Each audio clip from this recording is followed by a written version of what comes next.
Halo teman-teman semuanya, pada hari ini saya ingin berbagi kisah mengenai apa yang dialami oleh adik saya. Saya punya 2 orang adik, dan ini adik yang di bawah saya, yang bernama Enggar Dita Ruharani. Banyak hal telah terjadi dalam hidupnya, dan saya juga termasuk mengalami hal yang dia alami pada waktu itu, yaitu penyakit Guillain-Barré syndrome. Ini adalah penyakit langka yang sudah lama terjadi, tetapi saya lihat beritanya masih banyak terjadi di luar negeri. Dan saya ingin memberikan semacam pengetahuan untuk teman-teman semua, sebatas yang saya tahu dan saya mengerti serta saya dapatkan dari internet. Jadi adik saya mengalami peristiwa ini ketika dia masih SMA, dan sebenarnya sebelum dia mengalami penyakit ini, bapak saya sendiri, dan beberapa tetangga juga mengalami hal yang sama. Cuma bedanya, adik saya mengalami penyakit ini selama bertahun-tahun. Dan penyakit ini adalah penyakit langka yang merupakan turunan dari namanya virus Zika. Virus ini berkembang terlebih dahulu, kemudian dia disinyalir menjadi penyebab dari penyakit Guillain-Barré syndrome ini. Dan ini adalah beberapa artikel yang saya dapatkan melalui internet. Pertama saya akan membahas tentang virus Zika. Di sini saya mendapatkan informasi dari sebuah artikel dari COVID-19. Sebentar ya. Ya, ini disebutkan websitenya covid19.kemkes.go.id yang berjudul menelusuri jejak perjalanan penyakit virus Zika. Nah, mungkin ini sebenarnya tidak berhubungan langsung dengan COVID-19, tetapi saya ingin memberikan semacam mungkin peringatan buat kita semua bahwa di samping virus COVID-19, jauh sebelumnya sudah ada virus Zika yang berkaitan juga dengan imunitas tubuh, yang berkaitan juga dengan mungkin masa inkubasi juga seperti itu. Saya lihat ada persamaan dengan COVID-19. Nah, jadi karena COVID-19 sendiri adalah penyakit yang luar biasa, yang berkembang cepat dan bisa mengakibatkan orang meninggal, saya teringat dengan kejadian adik saya sendiri. Oke, kita mulai dari artikel pertama. Di sini digambarkan virus Zika itu berasal dari nyamuk. Yang ketika saya membaca memang seperti itu. Jadi berasal dari nyamuk yang sama dengan nyamuk demam berdarah, yaitu Aedes aegypti. Nah, di sini tanda-tandanya dari gambar ini kita bisa melihat sakit kepala, nyeri punggung, demam, dan seterusnya. Yang mungkin di bawahnya kita coba lihat artikelnya. Nah, di sini virus Zika pertama kali ditemukan di Uganda pada tahun 1947. Ini mungkin nanti untuk seterusnya bisa dibaca sendiri dari artikel ini. Perkembangannya dari Afrika, kemudian ke Amerika, dan ke Asia Pasifik. Dan terutama ketika itu terjadi di Brasil, pada tahun 2015-2016.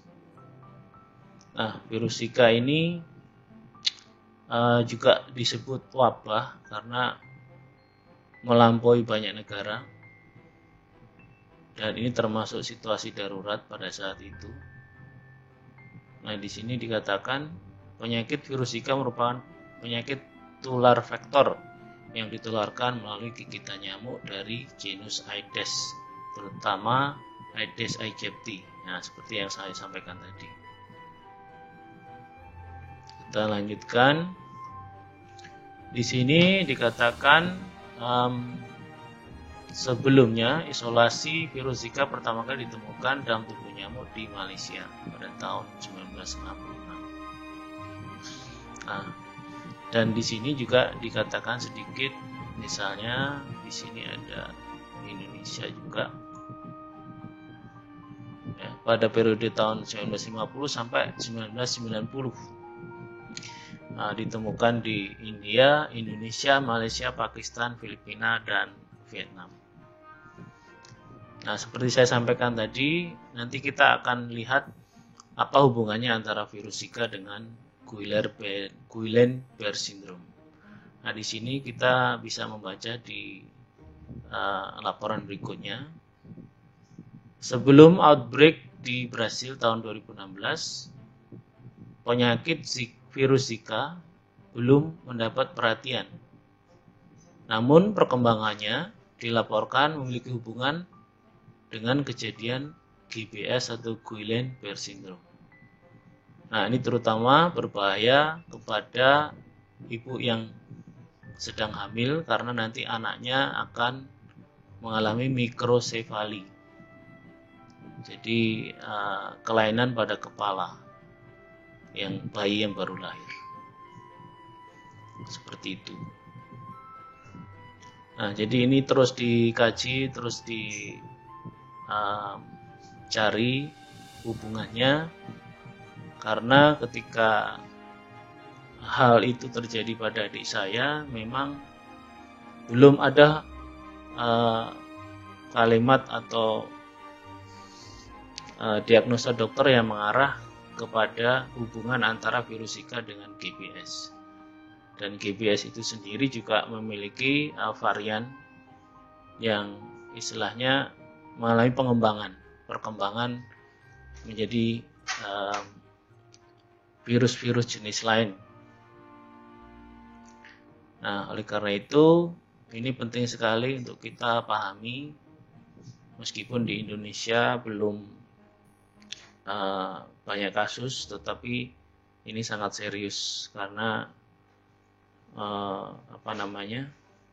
selain itu melumpuhkan fisik, dan itu juga bisa melumpuhkan masa depan mereka yang terkena. Jika mereka mempunyai imun yang bagus, mereka bisa sembuh dengan cepat, tentunya dengan segera ketika mendapatkan penanganan dari dokter. Tetapi jika terlambat, bisa jadi mereka akan mengalami kelumpuhan. Nah, itu artikel pertama. Sekarang kita lihat artikel kedua. Ini saya dapat dari Detik Health. Judulnya, WHO nyatakan virus Zika juga bisa picu penyakit saraf GBS. Nah, ini bentuk nyamuknya, gambarnya seperti ini. Nah, di sini dikatakan pada Rabu 7 September ya. Ini tahun berapa? Kita lihat dulu. 2016. WHO merevisi pandangan terkait virus Zika dan efeknya pada manusia. Setelah mempertimbangkan berbagai macam studi, virus Zika kini disebut bisa memicu penyakit saraf langka Guillain-Barré syndrome.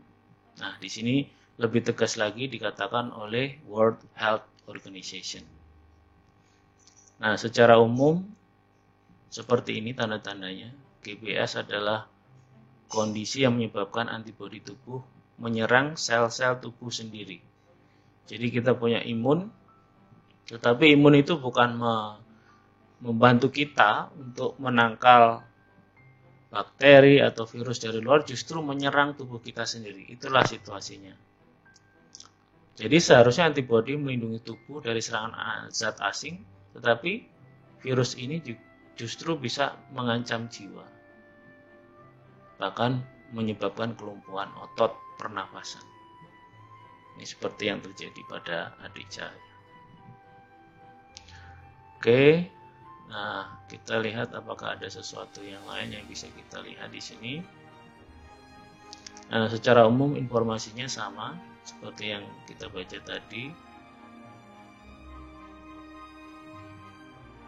Ya, seperti ini mungkin Anda bisa membaca sendiri nanti. Nah, ini dikatakan GBS biasanya memang dipicu oleh infeksi virus atau bakteri. Karena infeksi tersebut, sistem imun jadi terpacu menyerang saraf-saraf yang sebetulnya tidak bermasalah. Oke, nanti kita akan bisa melihat ketika Anda bisa mengikuti cerita yang adik saya alami. Nah, kita lanjutkan ke artikel berikutnya. Di sini saya ambil dari CNN Indonesia, beritanya pada tahun 2016 juga. Peneliti pastikan hubungan virus Zika dan Guillain-Barré syndrome. Nah, di sini sepertinya informasinya kurang lebih sama. Nah, tetapi ada tambahan sedikit. Biasanya tidak fatal, namun bisa menyebabkan kelemahan dan kelumpuhan otot. Tidak fatal ini mungkin maksudnya bisa membuat orang meninggal. Nah, di sini dikatakan para peneliti di Polinesia, Prancis, dan Eropa menemukan 98% dari 42 kasus Guillain-Barré syndrome ternyata mempunyai antibodi Zika. Nah, ini justru memberikan informasi yang kuat. Sudah ada penelitian bahwa sebelum terjadi GBS itu terjadi Zika.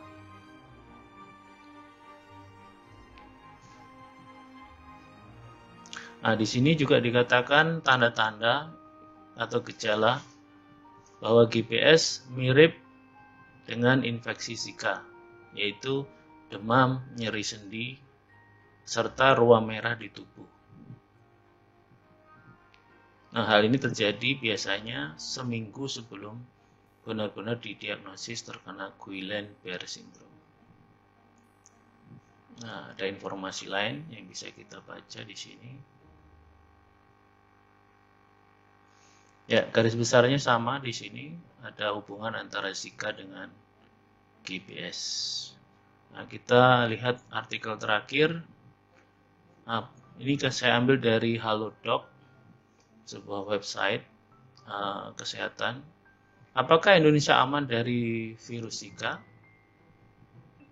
Ini tahun 2019 ya.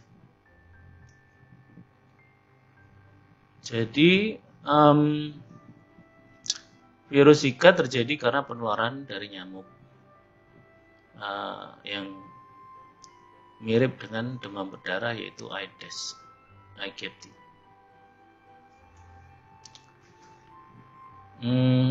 Untuk orang biasa, bagi sebagian orang, virus yang dibawa oleh nyamuk ini tidak membahayakan.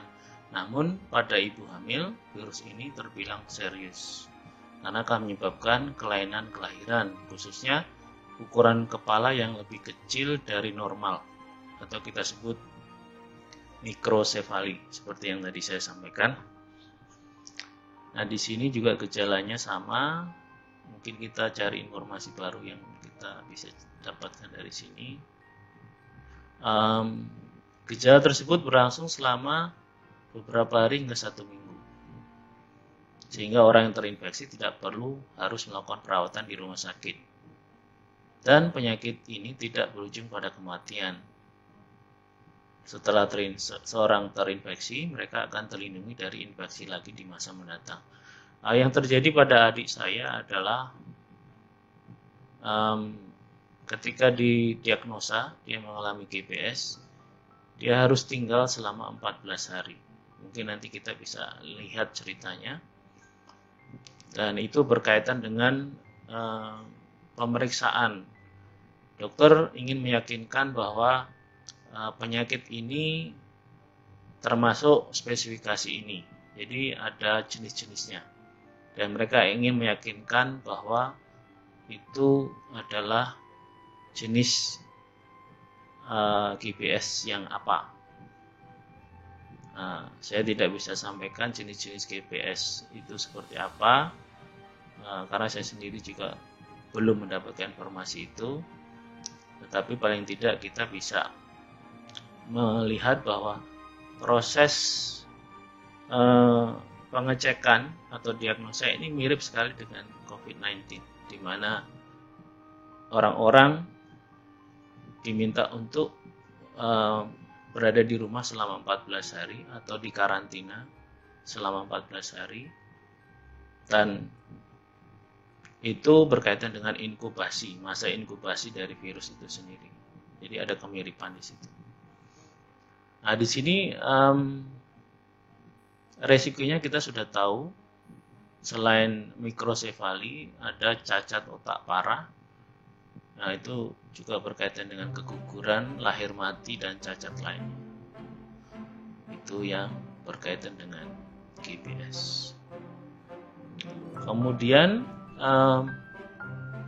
ini bisa diobati misalnya dengan pereda nyeri atau pereda sakit yang dijual bebas, dan pasien bisa sembuh dalam waktu seminggu atau lebih. Ini untuk mereka yang segera mendapatkan penanganan dan bisa sembuh.